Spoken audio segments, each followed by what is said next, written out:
भित्र हुने परमेश्वर शक्तिशाली हुनुहुन्छ। उहाँले तपाईँको जीवनबाट ठुलो काम गर्न चाहनुहुन्छ है। अनि आज साँच्चै नै हामी हेर्छौँ भने प्रभु येशू पनि आफ्नै इलाकामा आफ्नै ठाउँमा जब उहाँ जानुभयो, उहाँका मानिसहरूले विश्वास गरेनन्। तपाईँले मर्कुसको पुस्तक 6 अध्यायमा होला, सायद मर्कुसको पुस्तक तपाईँले 6 अध्यायमा हेर्नुहुन्छ भने 6 अध्यायको 1 देखि 6 सम्म हेर्नुहुन्छ भने त्यो कुरा तपाईँले पाउन सक्नुहुन्छ है।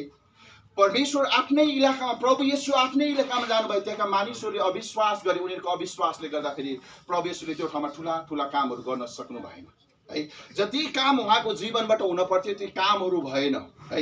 आज तपाईँ र मेरो जीवनमा पनि मैले भने कति बेला तपाईँलाई मानिसहरूले नपत्याउन सक्ला है, तर तपाईँ र म भित्र हुनुहुने परमेश्वर शक्तिशाली हुनुहुन्छ।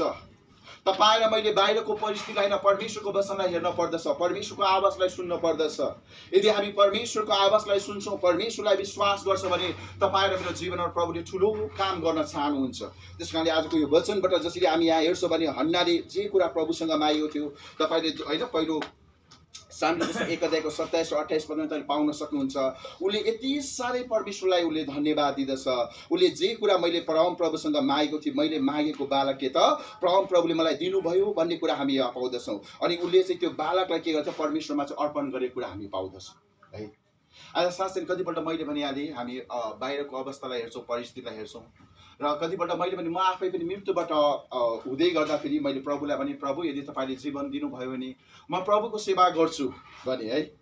अनि जब प्रभुले जीवन दिनुभयो, मैले बाहिरको अवस्थाहरू हेरेँ, आफ्नो अवस्थाहरू हेरेँ, खास प्रभुले यत्रो जीवन दिनुहुने परमेश्वर अझै ठुलो काम गर्नुहुन्छ भन्ने कुरा मैले बिर्सेँ है। जब फेरि कुनै प्रभुको जनले आएर मलाई भन्नुभयो है, हाम्रो आदरणीय गुरुबा, हाम्रो रामशरण गुरुबा हुनुहुन्छ, उहाँले एउटा शब्द भन्नुभयो, त्यो कुराले मलाई छोयो। मैले त्यति नै खेर सबै कुराहरू छोडेर प्रभुको सेवामा जब फर्केँ, साँच्चै नै प्रभुले आजको दिनसम्म लाज र शरममा पार्नु भएको छैन, प्रभुको अनुग्रहले है, अनि हजुर सबैजनाको प्रेमले पनि है। अनि आज साँच्चै नै हामी यहाँ हेर्छौँ भने कतिपल्ट मैले